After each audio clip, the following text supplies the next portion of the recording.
நம்முடைய செவ்வாய் இரவு பைபிள் ஸ்டடிக்கு வருகை தந்திருக்கும் உங்கள் யாவரையும் ஆண்டவராக இயேசு நாமத்தில் அன்புடன் வரவேற்கிறேன். இன்னும் வீடுகளிலிருந்தும் பல்வேறு இடங்களிலிருந்தும் இந்த பைபிள் ஸ்டடியில் கலந்து கொண்டிருக்கும் உங்கள் யாவரையும் வரவேற்கிறோம்.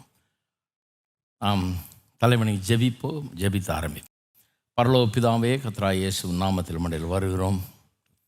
இந்த அருமையான தருணத்துக்காக உமக்கு ஸ்தோத்திரம். உடைய வார்த்தையை படிக்க விசேஷமாக இந்த அப்போஸ்தலனாகிய பவுல் உடைய மனுஷன், தேவனால் அழைக்கப்பட்ட தெரிந்து கொள்ளப்பட்ட இந்த மனுஷனை குறித்து படிக்க, அவருடைய வாழ்க்கையில் நீர் எப்படி கிரியை செய்து நடத்தினீர் என்பதையெல்லாம் பார்க்க எங்களுக்கு கிருபை செய்தபடி ஆளுமுக்கு ஸ்தோத்திரம். எங்களுடைய தேவன் எவ்வளவு பெரியவர், எல்லாவற்றையும் அறிந்தவர், திட்டமிடுகிறவர், அற்புதமாக நடத்துகிறவர், தாயின் கற்பத்திலேயே எங்களை வணைகிறவர், உருவாக்குகிறவர், எங்களுக்கு தாளந்துகளையும் கிருபைகளையும் வரங்களையும் தருகிறவர், எங்களை ஒரு விதமாக ஏதோ ஒரு வேலைக்கென்றே எங்களை நீரே உருவாக்குகிறீர்.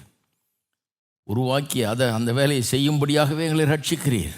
அந்த நற்கிரியைகளை உலக தோற்றத்துக்கு முன்னாடியே நாங்கள் செய்ய வேண்டும் என்று நீர் தீர்மானித்து திட்டமிட்டு வைத்திருக்கிற நற்கிரிகளை செய்யும்படியாக எங்களை ரட்சிக்கிறீர். இதெல்லாம் எண்ணி பார்க்கும்போது நீர் எவ்வளவு பெரியவர், அற்புதமானவர், உம்முடைய கரத்திலே நாங்கள் இருக்கிறோம், நீர் எங்களுடைய தேவன் என்பதை எண்ணி பார்த்து நாங்கள் மகிழ்கிறோம். கர்த்தாவே, என்று கேட்டுக்கொண்டிருக்கிறவர்கள் பல்வேறு பிரச்சனையிலையும் பல்வேறு தேவைகள் மத்தியிலையும் பல்வேறு பயங்கள் கவலைகள் மத்தியில் வாழ்ந்து கொண்டிருக்கிறவர்களுக்காக ஜெபிக்கிறோம். தேவன் எவ்வளவு பெரியவர், நல்லவர், எல்லாவற்றையும் அறிந்தவர். இந்த எல்லா சூழ்நிலையும் மத்தியில் இந்த உலகத்தில் வாழ்கிற நாங்கள் முக்கியமாக உம்முடைய ரட்சிப்பை பெற்று உம்முடைய கரத்திலே நாங்கள் இருக்க வேண்டும், அதுதான் முக்கியம் என்கிறதை அறிந்து கொள்ளட்டும். கர்த்தாவே, உமக்கு என்று தங்களை அர்ப்பணிக்கட்டும், உம்மை ஆண்டவராக ஏற்றுக்கொள்ளட்டும். அதை காட்டிலும் ஒரு பெரிய பாக்கியம் இல்லை. ஏனென்றால் உம்மிடத்தில் கொடுக்கப்பட்ட ஒவ்வொருவரையும் கர்த்தாவே நீர் காக்கிறீர், நடத்துகிறீர், வழி நடத்துகிறீர், ஆசீர்வதிக்கிறீர், உம்முடைய நோக்கங்களை நிறைவேற்றுகிறீர். எங்களுடைய வாழ்க்கையில் நீர் நிறைவேற்றி கொண்டு வருகிறபடி ஆளுமுக்கு ஸ்தோத்திரம். உள்ளங்களோடு பேசி தைரியப்படுத்துவீராக, பலப்படுத்துவீராக, ஜனங்களை ஆசீர்வதிப்பீராக. இயேசுவின் நாமத்திலே ஜெபிக்கிறோம், ஆமென். அப்போஸ்தலனாகிய பவுலை குறித்து நாம் போதித்து வருகிறோம். கிட்டத்தட்ட முடிவுக்கு வரணும்னு சில வாரங்கள் இருக்கிறது. ஆனால் இந்த போதனையின் கடைசிக்கு கிட்டத்தட்ட நாம் வந்திருக்கிறோம். போன வாரம் சில காரியங்களை நாம் பார்த்தோம். அதாவது பவுல் அப்போஸ்தலன் எருசலேமுக்கு பிரயாணமாகிறார். எருசலேமுக்கு பிரயாணம் பண்ணும்போது வழியிலே ஒரு பட்டணத்தில் நிற்கிறார். அங்கே சிலர் அவருக்கு சொல்கிறாங்க, ஆவியானவர் எங்களுக்கு காட்டுறாரு, உங்களுக்கு அங்கே கட்டுகளும் உபத்திரவங்களும் காத்திருக்கிறது என்று. ஆகவே ஆவியானவர்கள் காட்டினதை வச்சு அவங்க சொல்கிறாங்க, போகாதீங்க, ஏன்னா கட்டுகளும் உபத்திரவம் இருக்குன்னு அங்கே நாங்கள் காணுகிறோம் அப்படின்னு சொல்லி ஒரு தீர்க்கதரிசியே வந்து சொல்கிறாரு. இந்த அவருடைய கச்சையை எடுத்து கையையும் காலையும் கட்டி கொண்டு இந்த கச்சைக்கு சொந்தக்காரரை எருசலேமில் கட்டுவார்கள், கைது பண்ணுவார்கள்ன்ற மாதிரி சொல்கிறார். எல்லாரும் அழுகிறாங்க, எல்லாரும் போகாதீங்கன்னு சொல்லி கெஞ்சுறாங்க அவரை. ஏன்னா அவர் அவங்களுக்கு ஒரு ஆவிக்குரிய தகப்பன். போக வேணான்னு கெஞ்சுறாங்க, ஆனால் அவர் கேட்கல, அவர் போகிறார். அதை வச்சு சிலர் சொல்கிறாங்க, பவுல் அப்போஸ்தலன் ஆவியானவருடைய நடத்துதலுக்கு கீழ்ப்படியாமல் போயிட்டார். தீர்க்கதரிசியெல்லாம் சொன்னதெல்லாம் கேட்டிருக்கணும், கேட்டு ஒழுங்காக இருந்திருந்தாருன்னா போகாமல் இருந்திருப்பார், போகாமல் இருந்திருந்தாருன்னா கொல்லப்பட்டிருக்க மாட்டார், வாழ்க்கை முடிஞ்சிருக்காதாக்கும் அப்படிங்கிற மாதிரி சொல்கிறாங்க. ஆனால் அது உண்மை இல்லைன்னு உங்களுக்கு காண்பிச்சேன். இவங்கெல்லாம் சொல்கிறதுக்கு முன்னாலே, எந்த தீர்க்கதரிசியும் எந்த வெளிப்பாடையும் சொல்கிற ஆளுங்கள்லாம் சொல்கிறதுக்கு முன்னாடி, அதுக்கு முந்தின அதிகாரத்திலேயே 20ஆம் அதிகாரத்திலேயே பவுல் அப்போஸ்தலன் சொல்கிறாரு, ஆவியானவர் எனக்கே காமிச்சிட்டாருன்றார். என் உள்ளத்திலேயே எனக்கு தெரியுது, எனக்கு கட்டுகளும் உபத்திரவங்களும் எனக்கு காத்திருக்கிறது, பட்டணங்கள் தோறும் எனக்கு காத்திருக்கிறது, காமிக்கிறார், எனக்கு தெரியுது எனக்கு அப்படின்னு சொல்லிட்டு அவர் சொல்கிறாரு, எனக்கு தெரியும், ஏற்கனவே ஆவியானவர் சொல்லிட்டாரு. அப்போ இவங்கெல்லாம் தீர்க்க தரிசனம் சொல்லும்போது அதை கேட்கல பாருங்கள். அவர் அதை வந்து ஒரு ஆவியானவர் ஏற்கனவே அவர் காமிச்சதனுடைய ஒரு உறுதிப்பாடாக தான் அவர் எடுத்துக்கொள்கிறார் ஒழிய அதை வச்சு அவர் நடத்தப்படவில்லை. ஒரு முக்கியமான பாடம் கிறிஸ்தவர்களுக்கு, புதிய ஏற்பாட்டு கிறிஸ்தவர்களுக்கு, தீர்க்க தரிசனங்களால் நாம் நடத்தப்படக்கூடாது. புதிய ஏற்பாட்டு கிறிஸ்தவர்கள் என்ன சொல்ல வர்றேன், ஏன் நடத்தப்படக்கூடாது? பழைய ஏற்பாட்டில் ஏதோ தேசத்திலேயே 1-2 தீர்க்கதரிசிகள் தான் இருந்தாங்க. அவங்க மூலமாக தான் பேசினார் ஆண்டவர். எது வேணாலும் அவங்கள தான் கேட்கணும். ஆண்டவர் என்ன சொல்கிறார் கொஞ்சம் கேட்டு சொல்லுங்கன்னு. இப்போ அந்த மாதிரி நிலையில் இருக்கிறோம். ஏன் தான் கிறிஸ்தவர்கள் போய் எங்கேயாவது லைனில் நின்று டோக்கன் வாங்கிட்டு இருக்கிறாங்கன்னு தெரியல எனக்கு. ஏன்னா இன்றைக்கும் இந்த பழைய ஏற்பாட்டுக்காரங்க மாதிரி தான் இருக்காங்க கிறிஸ்தவர்கள். அவரை கேட்கலாம், இவரை கேட்கலாம். கர்த்தர் என்ன சொன்னார், யாரை கல்யாணம் பண்ணணும், எந்த ஊருக்கு போகணும், என்ன படிக்கணும், நீங்கள் கேட்டு சொல்லுங்க. அந்த மாதிரி ஒரு அப்ரோச் தப்பு, ரொம்ப தப்பு. அதனால தான் நிறைய கிறிஸ்தவர்கள் ரட்சிக்கப்பட்டிருந்தாலும் எல்லாம் பண்ணியிருந்தாலும் தோல்வியில் வாழ்கிறதுக்கு காரணமே இதுதான் பாருங்கள். இதுதான் காரணம், தீர்க்கதரிசிகளை நம்பி போகிறது. அதனால் நான் இப்படி பிரசங்கம் பண்ணுறதை கேட்டு இவருக்கு தீர்க்கதரிசிலாம் பிடிக்காது அப்படின்னு கிடையாது. நான் தீர்க்க தரிசனம் தப்புன்னு சொல்லலை. தீர்க்க தரிசனத்தை நாம் எப்படி எடுத்துக்கிறோங்கிறது தான் விஷயம் இருக்குது. தீர்க்க தரிசனம் சொல்லக்கூடாதுன்னு சொல்கிறேன்னா இல்லை, சொல்லக்கூடாதுன்னு சொல்லலாம். அதான் போன வாரம் காமிச்சவங்க சொல்லலாம் தீர்க்க தரிசனம். ஆனால் தீர்க்க தரிசனத்தின்படி நாம் நடத்தப்படக்கூடாது. தீர்க்க தரிசனத்தின் மூலம் நடத்தப்படக்கூடாது. தீர்க்க தரிசனம் நமக்கு ஆவியானவர் ஏற்கனவே காண்பித்ததற்கு அல்லது இனிமே காட்ட போகிறதுக்கு ஒரு கான்ஃபர்மேஷனாக இருக்கலாம் ஒழிய அது உங்களை நடத்தக்கூடாது. உங்களுக்குள்ளே இருக்கிற ஆவியானவர் தானேங்க, அவர் தான் எல்லா தீர்க்கதரிசிகளில் பெரிய தீர்க்கதரிசி. இவரை இங்கே வச்சுக்கிட்டு நீங்கள் இன்னொரு ஆள்கிட்ட போய் ஏன் கேட்டுட்டு இருக்கிறீங்க? அது எவ்வளோ பெரிய இன்சல்ட் அது. பெரிய இந்த அவர் எங்கே கேட்டு சொல்கிறாரு? அவரை தானே கேட்குறாரு. அவர் எங்கே இருக்கிறார்? இங்கே இருக்கிறாரு. அவர் யாரை கேட்குறாரோ, யாரை கேட்டு சொல்கிறாரோ அவர் உங்களுக்குள்ளே இருக்கிறார். புதிய உடன்படிக்கையினுடைய மகிமே என்னன்னா, ஒவ்வொரு கிறிஸ்தவ விசுவாசிகளும் ஆவியானவர் குடியிருக்கிறார், நடத்துகிறார், தனிப்பட்ட முறையில் நடத்துகிறார். அதை ஃபாலோ பண்ணணும். மற்றவங்க தீர்க்கதரிசனம் சொல்லட்டும், யாரும் சொன்னால் சொல்லுங்கள். சரிங்க, நீங்கள் சொல்லிட்டீங்க, பார்க்குறேன். நான் கடவுள் எனக்கு காமிச்சா உங்களதை ஒரு கான்ஃபர்மேஷனாக நான் எடுத்துக்கிறேன். தப்பு இல்லை. கடவுள் எனக்கு காமிச்சா தான் நான் செய்வேன். நீங்கள் சொன்னதுனால நான் செய்ய போகிறது கிடையாது. நீங்கள் இன்னொருத்தர் சொல்லி செய்ய ஆரம்பிச்சிங்கன்னா கண்டிப்பாக தப்பான வழியில் தான் போகும், டிசாஸ்டரில் தான் போய் முடியும் சொல்கிறேன் பாரு. இது நிறைய நான் இப்போ ஆஸ் அ பாஸ்டர் நிறைய கேஸுங்க பார்த்துட்டேன், அதனால சொல்கிறேன். அப்புறம் இப்போ சிலர் சொல்லுவாங்க இல்லையா, இவங்க சொல்லி தாங்க பண்ணேன் கல்யாணம், அப்புறம் இப்படி ஆச்சுன்னா சொல்லி தான், அதனால தான் ஆச்சு, சொல்லி பண்ணதுனால தான் ஆச்சு. அவங்க சொன்னதை பண்ணலைன்னா ஆயிருக்காது. ஆண்டவர் உங்களுக்கு என்ன சொல்கிறாரோ அதை பண்ணியிருந்தா நிறைய நேரத்தில் உங்களுக்கு ஒரு பெரிய வெளிப்பாடு ஒன்றும் தேவையில்லை. கர்த்தருடைய வார்த்தை தெரிஞ்சால், கர்த்தருடைய ஞானம் இருந்தாலே சரியான காரியங்களை தீர்மானிக்கலாம் இல்லைங்களா? அதை விட்டுவிட்டு யாரோ சொன்னார், இன்றைக்கி காலையில் கட்டிலில் உட்காந்துக்கிட்டு இருந்தேன், கர்த்தர் எனக்கு அப்படியே வெளிப்படுத்தினார், எனக்கு சொன்னார் நீ அப்படி செய் அப்படின்னு கும்பிடு போட்டுட்டு செய்கிறேன் ஏன்ட்டு வந்துட வேண்டியது. அதனால தான் பிரச்சனை வருகிறது. இதெல்லாம் தவறு. சரி, அப்போ எருசலேமுக்கு போகிறார், நல்லா தெரிஞ்சு போகிறார், என்ன நடக்க போகுதுன்னு தெரிஞ்சு போகிறார். இதுதான் முக்கியம். அங்கே கைது செய்யப்பட போகிறாரு, துன்பங்கள் காத்துக்கிட்டு இருக்கு. ஆனால் கர்த்தர் எங்கேயோ கொண்டு போகிறாரு, இவர் ரோமாபுரி வரைக்கும் கொண்டு போக போகிறாரு. அரச குடும்பத்துக்கே சுவிசேஷத்தை அறிவிக்கக்கூடிய ஒரு வாய்ப்பெல்லாம் தரப்போகிறாரு. அதனால் இதில் பல பெனிஃபிட்ஸ் இருக்குது. பல கவர்னர்கள் முன்னால் உரையாற்ற போகிறாரு, தன்னுடைய சாட்சியை சொல்ல போகிறாரு, அவர்களுக்கெல்லாம் சுவிசேஷத்தை சொல்ல போகிறாரு. பெரிய பிளான் வச்சுருக்கார் கடவுள். இவர் இதெல்லாம் கடந்து பார்க்குறாரு பாருங்கள். இந்த சின்ன உபத்திரவம்லாம் அவருக்கு ஒன்றுமே கிடையாது. செத்தா கூட அது பெரிய காரியம். ஆண்டவர்கிட்ட போக போகிறார், அவ்வளோதான். வேலையை செய்யணும், ஆண்டவர் சொன்ன வேலையை செய்து முடிக்கணும், அப்படி தான் யோசிக்கிறாரு. அதுக்கு நான் சாகிறேன்னு போய் கழுத்தை கொடுக்கல அவர். இன்ஃபேக்ட் முதல்ல ரட்சிக்கப்பட்ட உடனே தமஸ்கூலேருந்து நேராக எருசலேமுக்கு வந்தார். வந்தப்போ அப்போவே அவரை பிடிச்சி கொல்றதுக்கு இருந்தாங்க, இவர் பிரசங்கம் பண்ணப்போ. அப்போ ஆண்டவரே சொன்னார், கிளம்பு நீ போ, உன்னை புறஜாதிகள்கிட்ட அனுப்ப, ரொம்ப தூரத்துக்கு அனுப்ப போகிறேன் உன்னை அப்படின்றார். ஆண்டவர் ஒன்றும் இவரை சாடிக்கிறது இல்லை. உயிரோடு இருக்கணும், உலகம் முழுக்க சுவிசேஷ பிரசங்கம் பண்ணணும்னு ஆண்டவர் விரும்புகிறாரு. அந்த நேரத்தில் ஆண்டவர் இவரை கிளம்ப சொல்கிறாரு, எருசலேமில் இருக்காத போன்றாரு முதல் தடவை வந்தப்ப. இப்போ எருசலேமுக்கு போன்றார் ஆண்டவர். ஏன்னா எங்கேயோ கொண்டு போக போகிறார் ஆண்டவர், பல இடங்களுக்கு கொண்டு போக போகிறார், பெரிய காரியங்களை நடத்த போகிறார். எருசலேமுக்கு வந்துட்டார். வந்த பிறகு அங்கே யூதர்கள் சபை வேறு மாதிரி இருக்குது பாருங்கள். அவங்க ரொம்ப யூதத்தனமாக தான் இருக்கிறாங்க. இன்னும் கிறிஸ்தவ சபை இயேசுவை விசுவாசிக்கிறாங்க, எல்லாம் வந்துருச்சு. யாக்கோபு இயேசுனுடைய சகோதரர் அங்கே பாஸ்டராக இருக்கார். ரொம்ப யூத பின்னணியிலேருந்து வந்ததுனால பல நூற்றாண்டுகளாக பின்பற்றின சில பாரம்பரியங்கள்லாம் இன்னும் விடாமல் இருக்கிறாங்க. விருத்த சேதனம், ஒரு பிள்ளையும் பிறந்த உடனே 8ஆவது நாள் விருத்த சேதனம் பண்ணாங்க. அதை கைவிடவே இல்லை, அவங்க பண்ணிட்டு தான் இருக்காங்க. மற்ற பண்டிகைகள், பஸ்கா போன்ற பண்டிகைகள், மற்ற அதிலெல்லாம் கலந்துக்கிறது, எல்லாம் பண்ணுறது, இதெல்லாம் பண்ணிகிட்ருக்கிறாங்க. அதோட தான் ஒத்து போகிறாங்க. ஏன்னா யூதர்கள் இல்லைன்னா தொலைச்சி கட்டிடுவாங்க இவங்கள. அந்த சபை வந்து அங்கே இருக்கணும்னா இதெல்லாம் கொஞ்சம் அட்ஜஸ்ட் பண்ணி தான் போக வேண்டியதாக இருக்குது. இதை எதிர்த்து எந்திரிச்சு பாஸ்டர் பிரசங்கம் பண்ணால் அவரை ஒன்று நேரம் ஆக்கிடுவாங்க. அந்த யூதர்கள் வந்து கொன்னே போட்டுருவாங்க. அந்த மாதிரி ஒரு நிலைமை இருக்குது அங்கே. அதனால் அதை பற்றி அவங்கெல்லாம் அவ்வளோ பிரசங்கம் பண்ணாமல் விட்டுட்டாங்க. சரி, விருத்த சேதனம் பண்ணுறோம், பண்ணிட்டு போட்டோம், என்னத்தையோ பண்ணுறோம், பண்ணிட்டு போட்டோம், இயேசுவின் பேரில் விசுவாசித்து ரட்சிக்கப்படு, அவ்வளோதான்.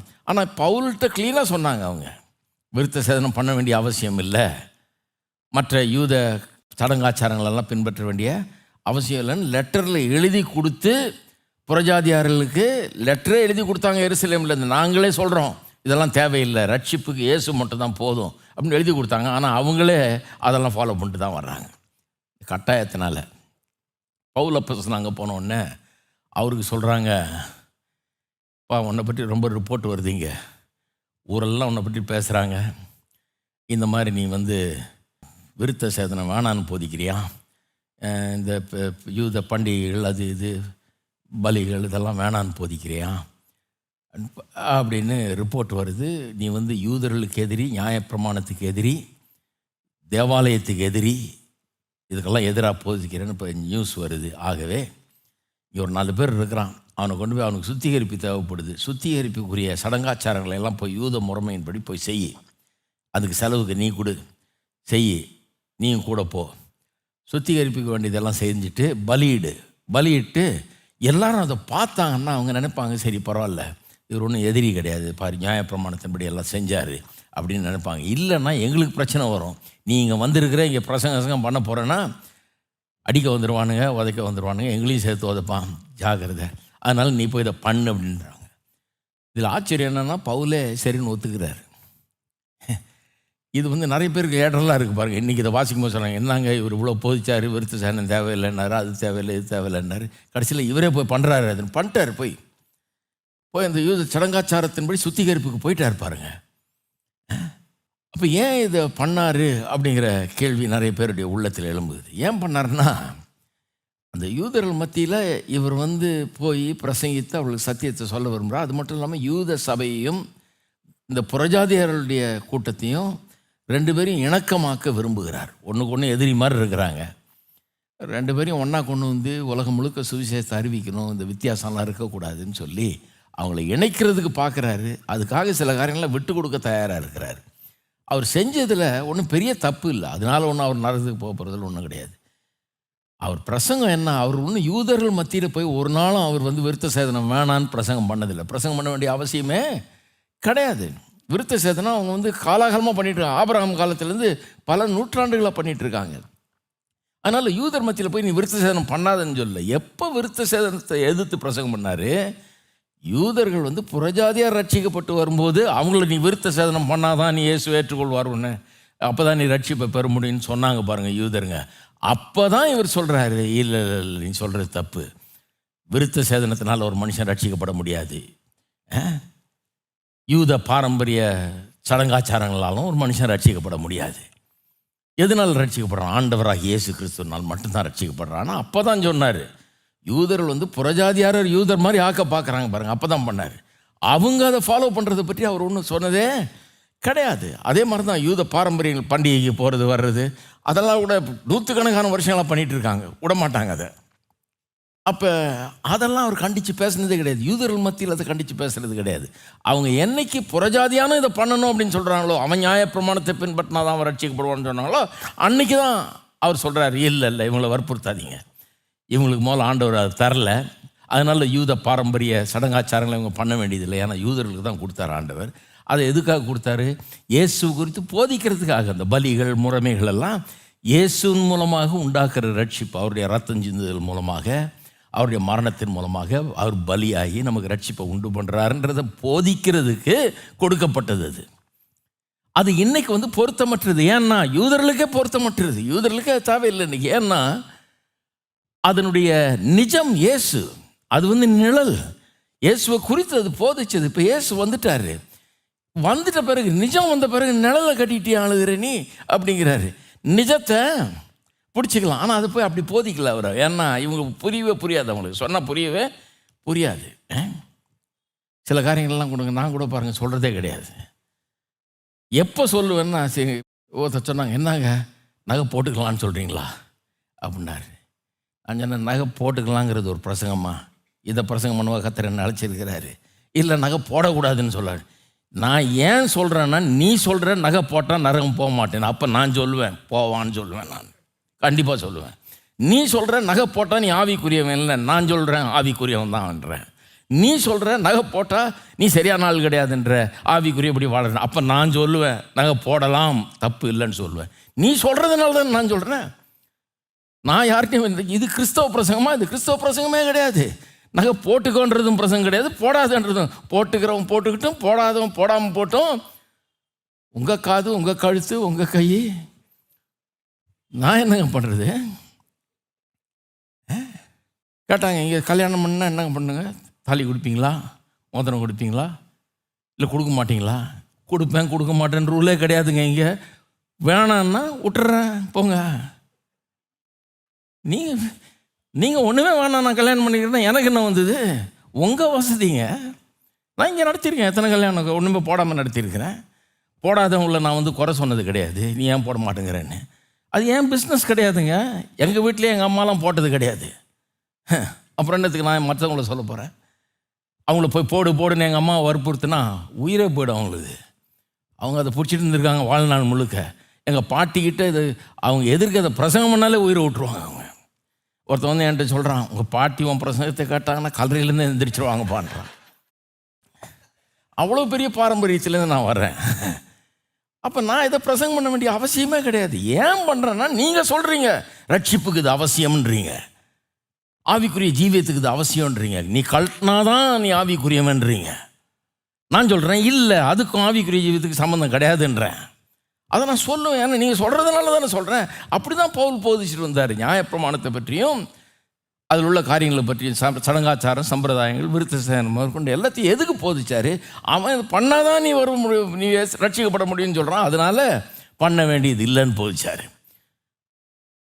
ஆனால் அவங்க இவர் புறஜாதியாருக்கு இப்படி போதிச்சாருன்னு தெரிஞ்ச அவங்க என்ன பண்ணுறாங்க? அப்போ இவன் நியாயப்பிரமாணத்துக்கு எதிரி, தேவாலயத்துக்கு எதிரி, சடங்காச்சாரங்களுக்கெல்லாம் எதிரி, ஆகவே யூதனுக்கு எதிரி, தேவனுடைய ஜனங்களுக்கு எதிரி, தேவனுடைய நியாயப்பிரமாணத்துக்கு எதிரி அப்படின்னு இவர் மேலே ஒரு டேக் பண்ணிட்டாங்க அவரை. அதனால்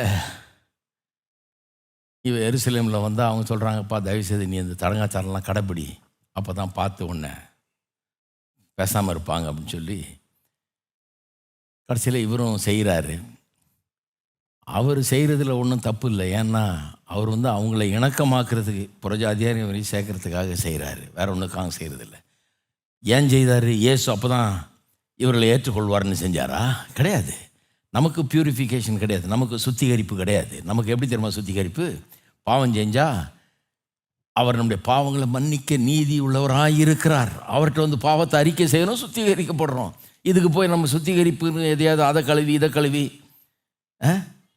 அதை இது இப்போ சுத்திகரிப்புன்னு ஒரு இது கிடையாது பாருங்கள், ஒரு சடங்காச்சாரம் ஒன்றும் கிடையாது, அதை ஃபாலோ பண்ணுறதில்ல. பாவத்தை அறிக்கை செய்கிறோம், சுத்திகரிக்கப்படுறோம், அவருடைய ரத்தம் நம்மளை சுத்திகரிக்குது. பழைய இதுக்கு போகிறதில்ல. நம்ம பலியிடுறாங்க அவங்க, இவரையும் பலியிட சொல்கிறாங்க. அவர் பலியை நம்புறதில்லை, நாமளும் பலியை நம்புறதில்லை. ஏன்னா ஒரே தரம் பலியிடப்பட்டார் இயேசு, அதுக்கப்புறம் பலி தேவை கிடையாது. ஸோ இதெல்லாம் பண்ண சொல்லி கட்டாயப்படுத்துகிறாங்க அவரை. அவரும் சரி பரவாயில்ல, இவங்களோட இணக்கமாக போய்க்கலாம், ஏன்னா இதை வச்சு என்னத்துக்கு. இப்போ நான் சொன்னேன் இல்லையா, போன தடவை ஒரு இடத்துல உங்கள் மோதிரத்தை கழட்டிட்டு பிரசங்கம் பண்ணிங்கன்னா கொஞ்சம் ஏற்றுக்குவாங்க இவங்க, இல்லைன்னா உங்களை ஒரு நாள் மறைச்சி பார்த்துட்டு இருப்பான், நீங்கள் சொல்கிறது ஒன்றுமே ஏறாது அவனுக்கு. சரின்னு கழட்டிட்டேன் நான். ஏன்னா என்னை கூப்பிட்ட ஆளுங்க நல்ல ஆளுங்க, அவங்க ஒன்றும் இந்த மாதிரி சொல்கிற ஆளுங்க கிடையாது. அவங்க சொல்கிறாங்க நீங்கள் போட்டிங்கன்னா இவங்க கேட்கவே மாட்டாங்க, மைண்டே பிளாக் ஆகிடும். அதனால் கொஞ்சம் கழட்டிட்டு பிரசங்க, சரி அட்ஜஸ்ட் பண்ணி. இன்னொருத்தர் ஆர்கியூ பண்ணாருன்ட்டு தான் கரெக்ட்னா, அவர் கழட்டிட்டு எங்கள் கோயிலில் பிரசங்கம் பண்ணேன், நான் உன் கோயிலே வேணாம் போப்பான்ட்டேன். எதுக்கு அங்கே பிரசங்கம் பண்ண வேண்டிய அவசியமே கிடையாது.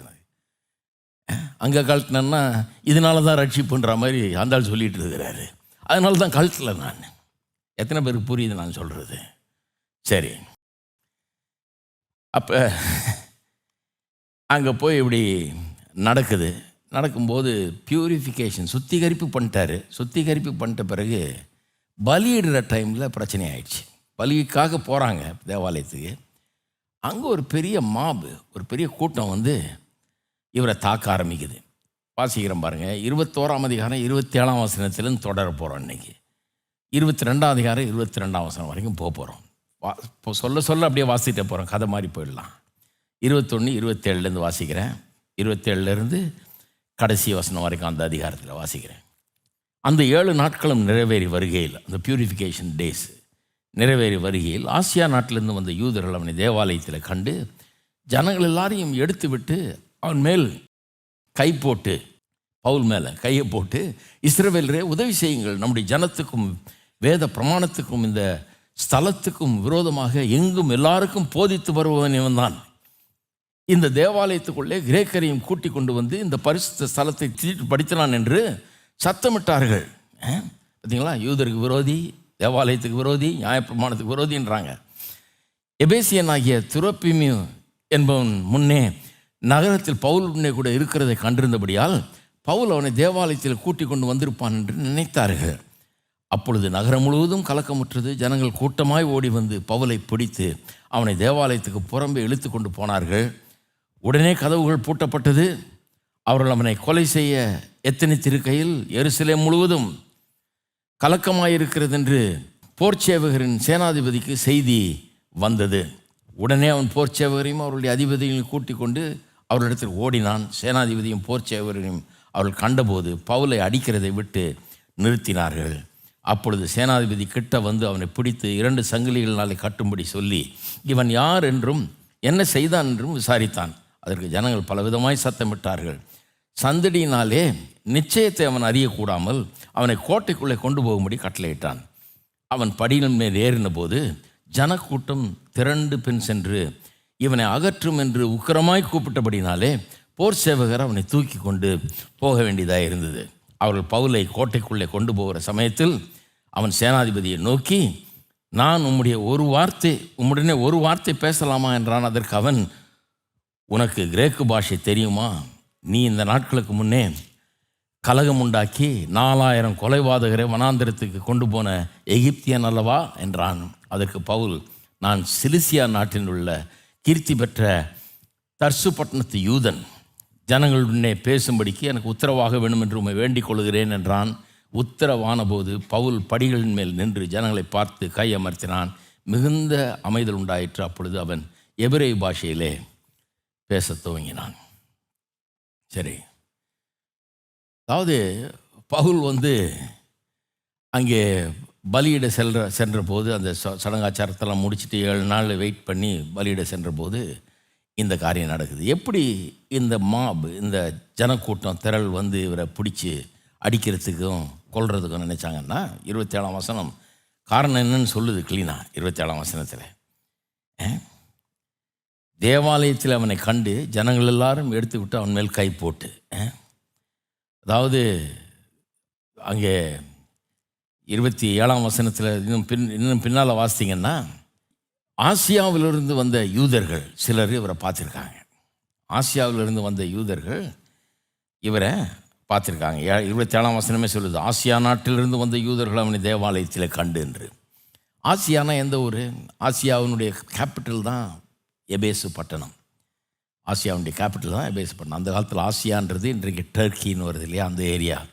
அதில் தலைநகரம் எபேசு பட்டணம். அங்கே எபேசு பட்டணத்தில் 2 வருஷத்துக்கு மேலே இருந்து ஒரு ஊழியம் செஞ்சார். ஒரு 3 மாதம், அதுக்கப்புறம் 2 வருஷம் இருந்து ஊழியம் செஞ்சு ஒவ்வொரு நாளும் பிரசங்கித்தார் அங்கே. அப்போ அவருடைய பிரசங்கத்தை கேட்காதவங்க யாருமே கிடையாதுன்னு அப்படியே சொல்லியிருக்குது. எபேசு பட்டணத்தை பற்றி 19ஆம் அதிகாரத்தில் சொல்லும்போதே ஆசியா முழுவதும் தேவனுடைய வார்த்தையை கேட்டதுன்றாங்க. அப்போ அந்த ஊரில் கேட்காதவனே கிடையாது, அந்த அளவுக்கு பிரசங்கம் பண்ணியிருக்காரு. அந்த நான் சொன்னேன் எவ்வளோ நேரம் பிரசங்கம் பண்ணார் டெய்லின்லாம். பிரசங்கம் பண்ணி எல்லாருக்கும் தெரியும் இவர் என்ன பிரசங்கம் பண்ணார், ஏது பிரசங்கம் பண்ணாருன்னு தெரியும். அந்த ஆசியாவுடைய கேபிட்டல் ஆகிய எபேசுன்னு சொல்லலை, இங்கே ஆசியா நாட்டில் இருந்தேன்னா அதைத்தான் சொல்கிறாங்க. அவங்களுக்கு நல்லா தெரியுது பவுல் யாருன்னு தெரியுது. அவங்க வந்து பார்க்குறாங்க பவுல் யாருன்னு அவங்களுக்கு தெரியும், அவர் என்ன பிரசங்கம் பண்ணுறாருன்னு தெரியும். அப்போ அவங்க வந்து ஒரு காரியத்தை அவங்க யோசித்து பார்க்குறாங்க. துரோப்பீமு என்கிறவன் பவுலுடனே இருக்கிறத பார்க்குறாங்க. இருக்கிறத பார்த்தோன்னா அவங்க நினச்சிக்கிறாங்களாம் என்னன்னு, இந்த புறஜாதியானையும் தேவாலயத்துக்குள்ளே கூட்டிகிட்டு வந்துட்டான் இவன் அப்படின்னு. அதாவது புறஜாதியான் தேவாலயத்துக்குள்ளே நுழைஞ்சாலே தீட்டுங்கிற மாதிரி ஒரு இது அவங்களுக்கு, நுழையவே கூடாதுன்னு. அப்போ புறஜாதியான நம்ம ஊர் அந்த இவன் துரோப்பீமை துரோப்பீம் எபேசுக்காரன் பட்டணத்துக்காரன், இவங்களும் ஆசியா நாட்டுக்காரங்க. அதனால் அவங்க சொந்த ஊருக்காரனாச்சு. அவன் ஊருக்காரனை பார்த்தோன்னே தெரியுது அவங்களுக்கு அவன் புறஜாதியான். அவன் பவுல் கூட இங்கே எருசலேமில் சுற்றிட்டு இருக்கிறான். அப்போ தேவாலயத்துக்குள்ளே அவனை கொண்டு போயிருப்பான். அவன் தேவாலயத்தையே தீட்டுப்பட்டுனான் பாரு, மரியாதை கிடையாது தேவாலயத்து மேலே, இப்படி பண்ணிட்டான்னு சொல்லி இதுதான் இது அவங்களுக்கு மதிக்கிறது இல்லை. நியாயப்பிரமாணத்துக்கு விரோதமானவன், தேவனுடைய மக்களுக்கு விரோதமானவன், தேவாலயத்துக்கு விரோதமானவன் சொல்லி அவரை எதிர்த்து வர்றாங்க. துரோப்பீமை கண்டிப்பாக கொண்டு போயிருக்க மாட்டார், கொண்டு போயிருப்பான்னு நினைக்கிறாங்க, தேவாலயத்தில் கொண்டு போயிருப்பான்னு இவங்க நினைக்கிறாங்கன்னு லூக்கா எழுதுறாருங்க. கண்டிப்பாக கொண்டு போயிருக்க மாட்டார். ஏன்னா யூதரையும் புறஜாதியாரையும் எப்படியாவது இணக்கமாக்கணும்னு தானே பார்த்துட்ருக்காரு. சண்டை இழுக்க பார்க்கல இவர், சண்டையை இவர் இழுக்கலை. சில கிறிஸ்தவங்க சண்டை இழுக்கிறதுக்குன்னு இருக்கிறாங்க. இவர் சண்டை இழுக்கிற ஆள் இல்லை பாருங்கள். இவர் இதுக்காக எதையும் தியாகம் பண்ண அவர் ஆயத்தமாக இருக்கிறார், விட்டு கொடுக்க ஆயத்தமாக இருக்கார். அப்போ கொண்டு போயிருக்க மாட்டார் நிச்சயமாக.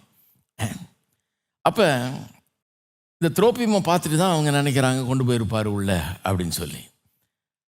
அதனால் அவங்க சொல்கிறாங்க, எல்லாரும் வாங்க, இஸ்ரவேலரே உதவி செய்யுங்கள், நம்முடைய ஜனத்துக்கும் வேத பிரமாணத்துக்கும் இந்த ஸ்தலத்துக்கும் விரோதமாக எங்கும் எல்லாருக்கும் போதித்து வருகிறவன் இவன் தான் அப்படின்னு சொல்லி எல்லாரையும் கூப்பிடுறாங்க. யூதர்களெல்லாம் கூப்பிட்டு வர ஜனம் திரண்டு இவர் அடிக்கிறதுக்கும் கொல்றதுக்கும் ரெடியாக வந்து விட்டார்கள்.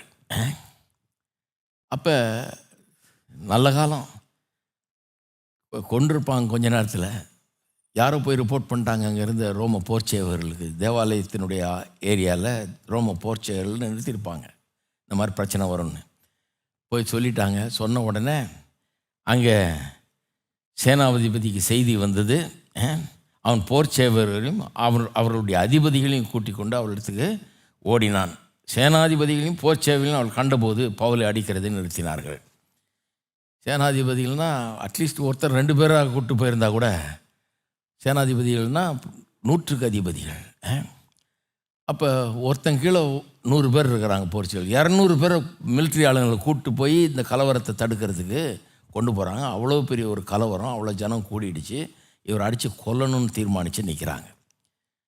ஸோ போய் அவரை பிடிக்கிறாங்க, அவரை விடுவிக்கிறாங்க அவங்க கையிலேருந்து, கொல்லாமல் பார்த்துக்கிறாங்க.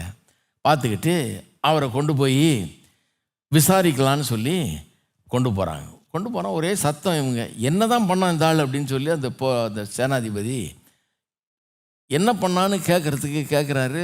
ஒருத்தன் ஒன்று சொல்கிறான், இன்னொருத்தன் சொல்கிறான், கத்துறானுங்க எல்லாம் சேர்ந்து. கத்துன ஒன்று இவருக்கு ஒன்றும் புரியல.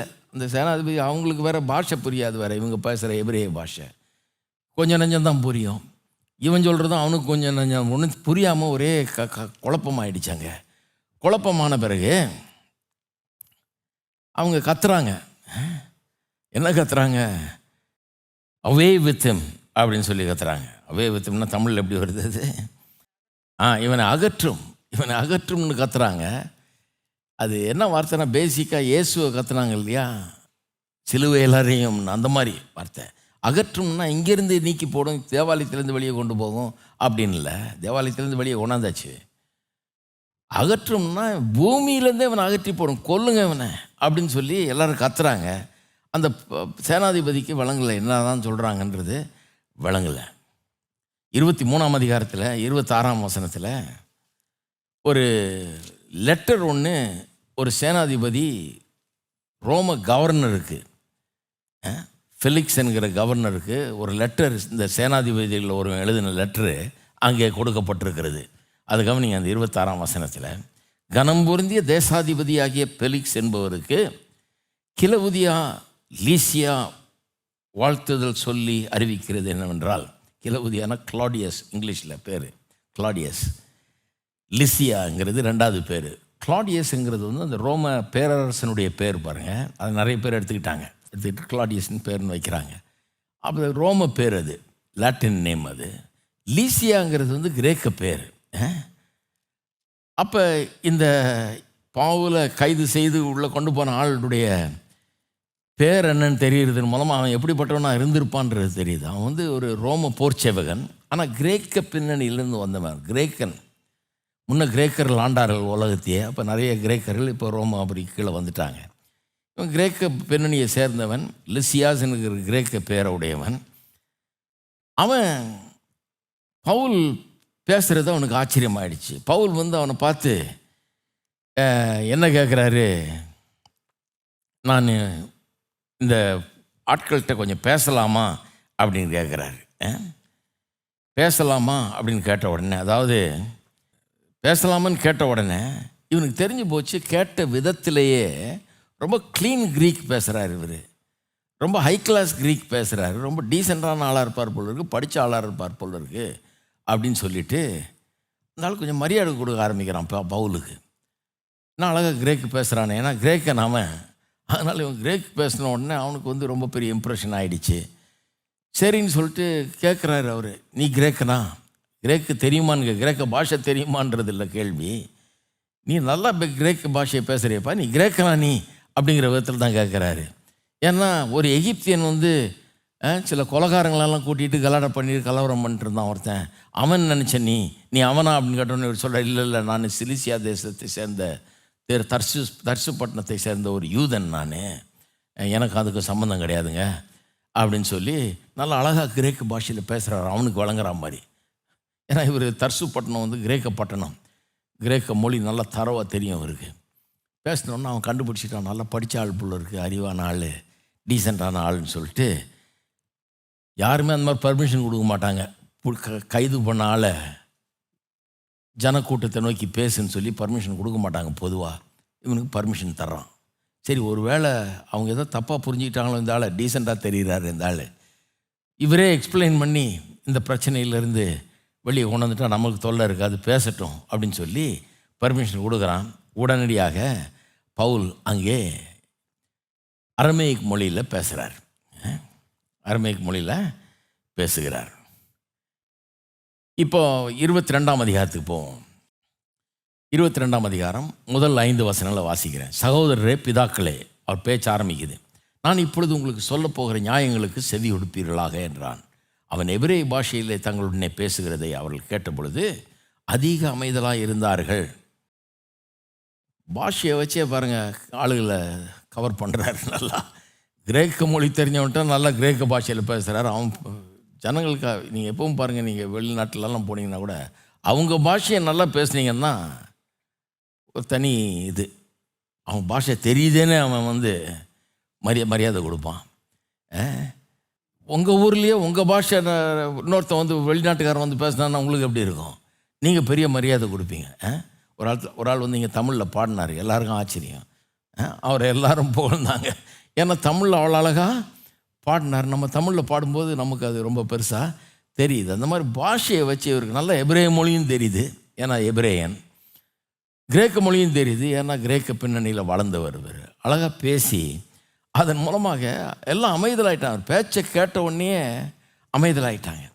நான் யூதன், சிலிசியா நாட்டு தர்சு பட்டணத்தில் பிறந்து இந்த நகரத்திலே கமாலியலின் பாதத்தருகே வளர்ந்து முன்னோர்களுடைய வேத பிரமாணத்தின்படி திட்டமாய் போதிக்கப்பட்டு இன்றைய தினம் நீங்கள் எல்லாரும் தேவனை குறித்து வைராக்கியம் உள்ளவர்களாக இருக்கிறது போல நானும் வைராக்கியம் உள்ளவனாய் இருந்தேன். தன்னுடைய யூத பின்னணியை பற்றி சொல்கிறார். நான் இந்த மார்க்கத்தாராகிய புருஷரையும் ஸ்திரீகளையும் கட்டி சிறைச்சாலையில் ஒப்புவித்து மரணபரியந்தம் துன்பப்படுத்தினேன். அதற்கு பிரதான ஆசாரியரும் மூப்பர் யாவரும் சாட்சி கொடுப்பார்கள்.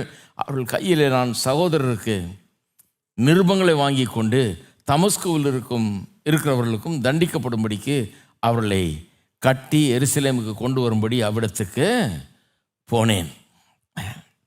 அதாவது பவுல் வந்து தன்னுடைய நிலையை விளக்குகிறார். நியாயத்தை அருமையாக எடுத்தீங்க சொல்கிறார். இந்த நியாயத்தை சொல்லும்போது 3 காரியங்களை சொல்கிறார். அவருடைய நியாயத்தை சொல்கிறதில் 3 காரியங்களை சொல்கிறார். ஒன்று, அவருடைய யூத மார்க்கத்தின் பின்னணி என்ன, அதை பற்றி சொல்கிறார். என்ன அழகாக சொல்கிறார் பாருங்கள், யூத மார்க்கத்தின் பின்னணியை சொல்கிறார். 2வது, எப்படி இந்த இயேசுவை விசுவாசிக்க ஆரம்பித்தாருன்றதை சொல்கிறார். தன்னுடைய கன்வர்ஷன் எக்ஸ்பீரியன்ஸ், எதனால் இந்த இயேசுவை நான் நம்புகிறேன், விசுவாசிக்கிறேன் அப்படிங்கிறத பற்றி அவரை சந்தித்தேன் தமஸ்குக்கு போகிற வழியில், அதை சொல்கிறாரு. அதுக்கப்புறம் மூணாவது, இந்த இயேசு இந்த தேவன் இவருக்கு விட்ட கட்டளை என்ன, இவரை புறஜாதியாருக்கு போய் சுவிசேஷத்தை அறிவிக்க சொன்னார்ன்றது இந்த மூணு பகுதி தான் இப்போ பார்க்குறோம். அது மூணுத்தையும் சொல்கிறாரு. இதில் பவுலுடைய யூத பின்னணின்னு எடுத்துக்கிட்டிங்கன்னா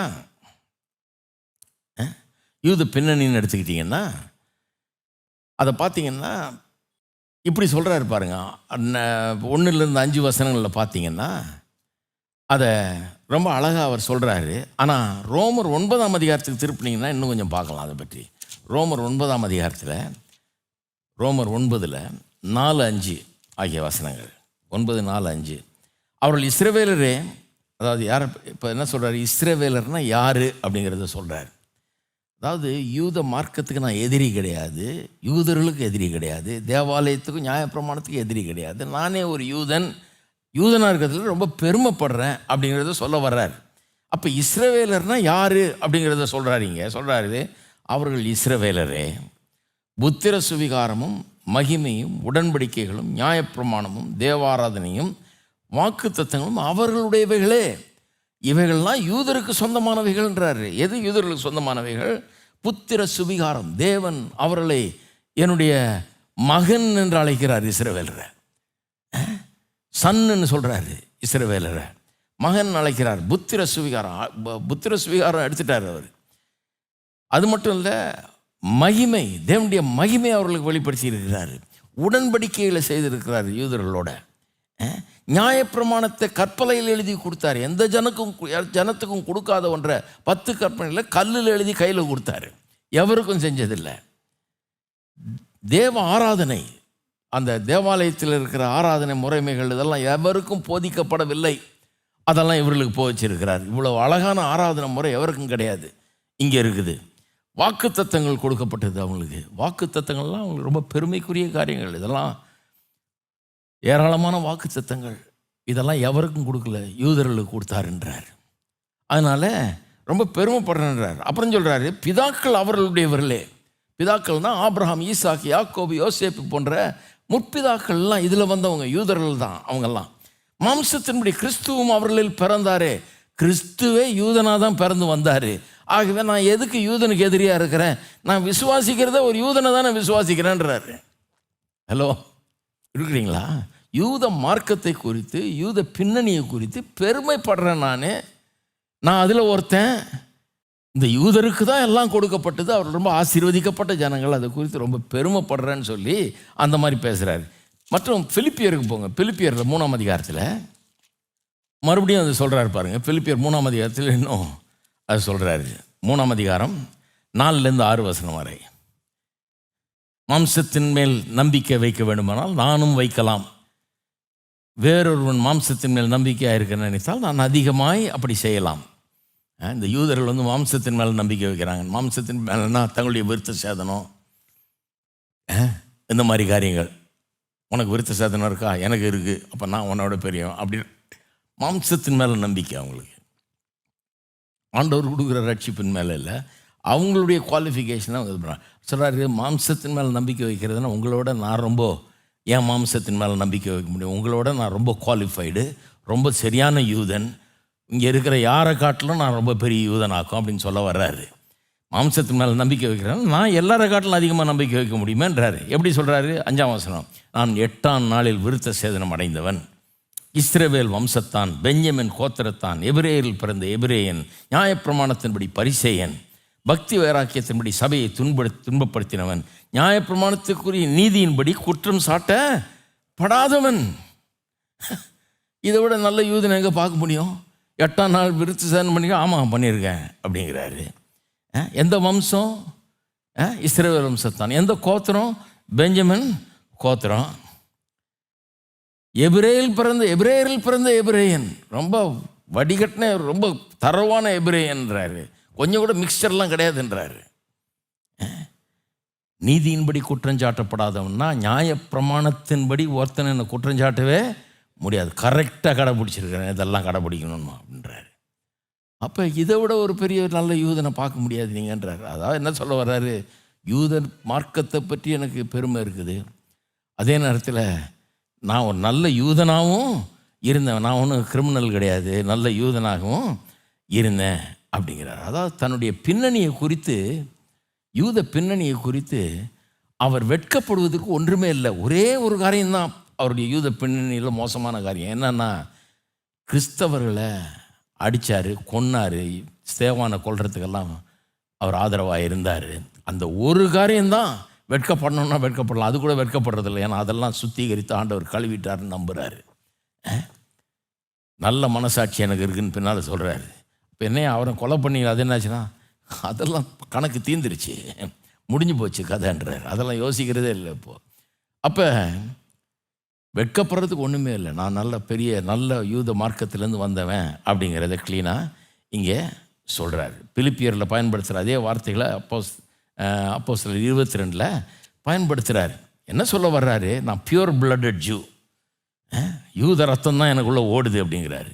நம்முடைய முன்னோர்களுடைய பாரம்பரியத்தில் ரொம்ப பற்றுள்ளவனா நான் இருந்தேன். அது மட்டும் இல்லை, கமாலியல் என்கிற பிரபல ஒரு போதகர்கிட்ட நான் அவருடைய பாதபடியில் கற்றுக்கொண்டவன் நான்.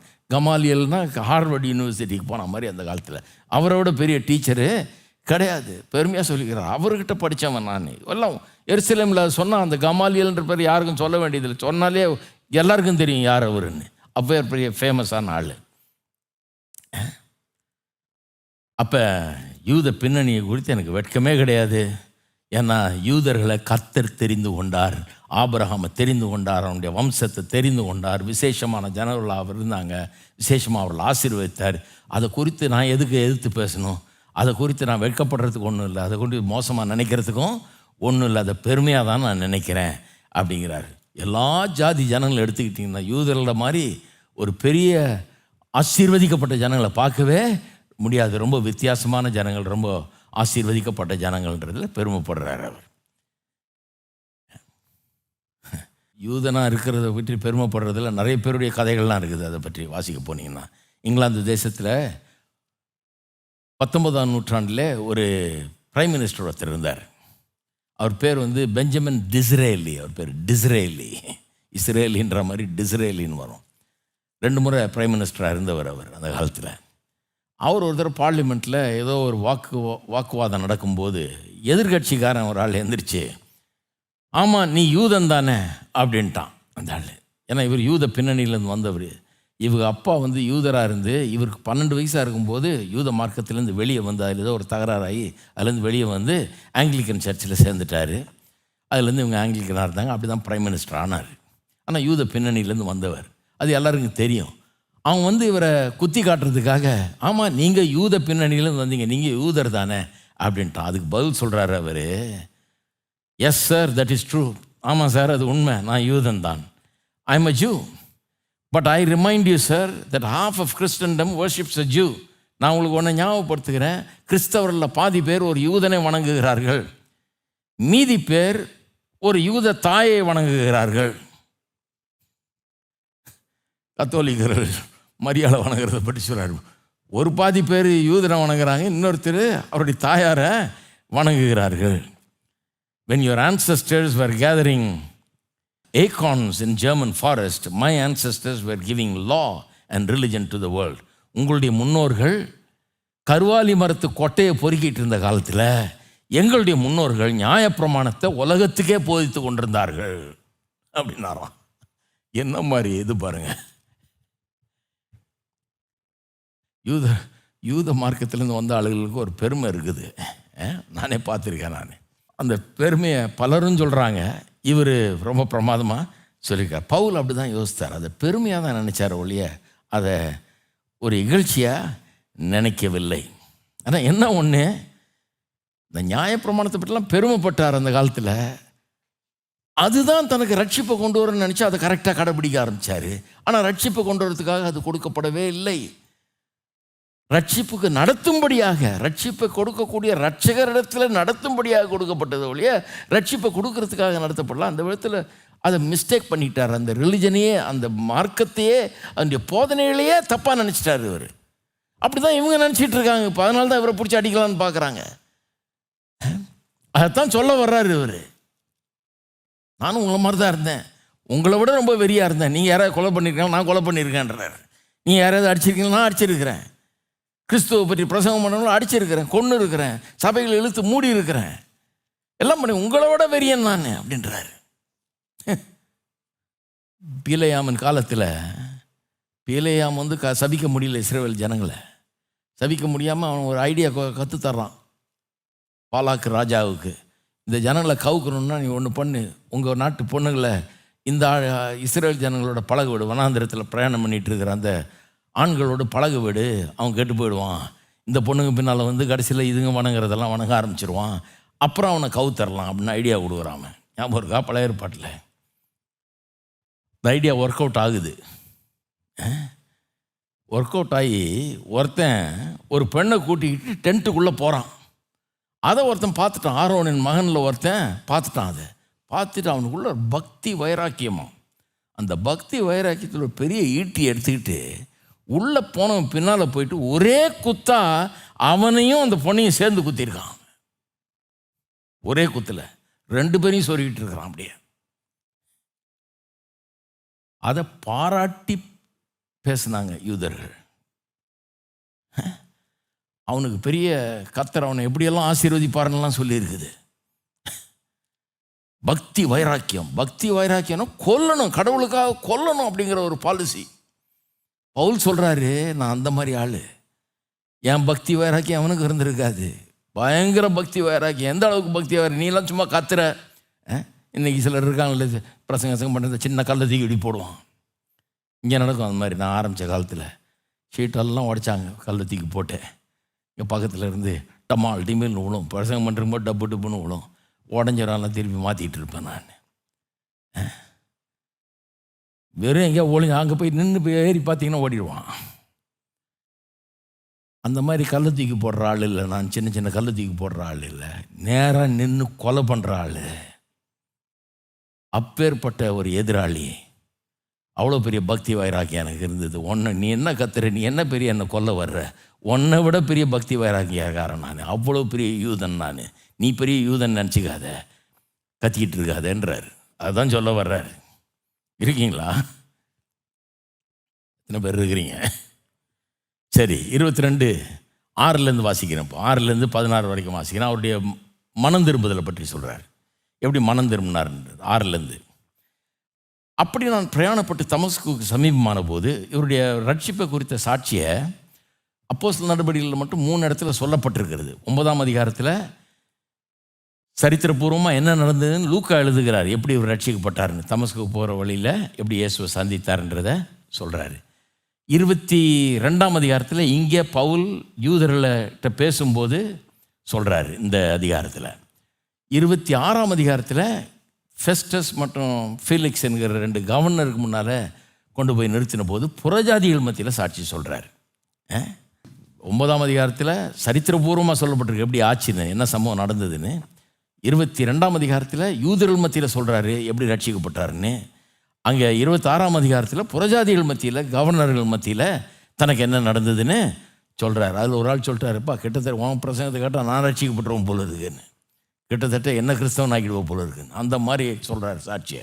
இந்த 3 சம்பவங்கள் ரொம்ப முக்கியம். அது இல்லாமல் அவருடைய கடிதங்களில் நிருபங்களில் 2 இடத்துல வருது தன்னுடைய ரட்சிப்பை பற்றி சொல்கிறார். ஒன்று பிலிப்பியர் 3, இன்னொன்று வந்து 1 தீமோத்தேயு 1 சொல்கிறார். சரி, 6 வாசிக்கிறேன். அப்படி நான் பிரயாணப்பட்டு தமஸ்குக்கு சமீபமான போது மத்தியான வேளையிலே சடிதியாய் வானத்திலிருந்து பேரொளி உண்டாகி என்னை சுற்றி பிரகாசித்தது. நான் தரையில் விழுந்தேன்.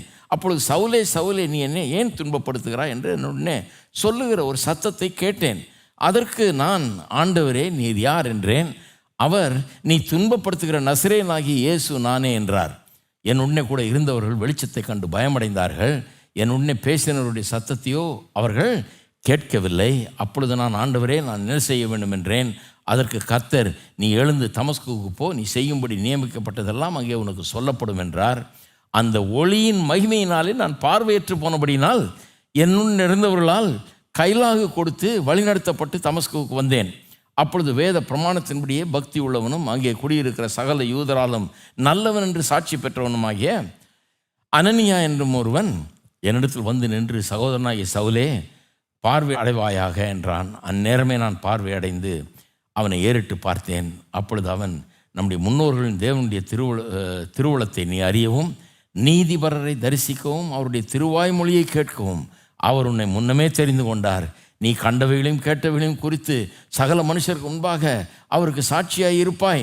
இப்பொழுது நீ தாமதிக்கிறது என்ன? நீ எழுந்து கர்த்தருடைய நாமத்தை தொழுது கொண்டு ஞானஸ்நானம் பெற்று உன் பாவங்கள் போக கழுவப்படு என்றான்.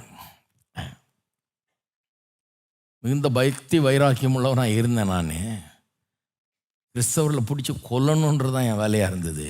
கைது பண்ணணும், சபையில் இழுத்து மூடணுன்று இருந்தது. அதுக்காக நான் ஓடிட்டு இருந்தபோது தமஸ்குவுக்கு போகிற வழியில் லெட்டர்லாம் வாங்கிட்டு போகிறேன் அதிகாரிகள்கிட்டருந்து.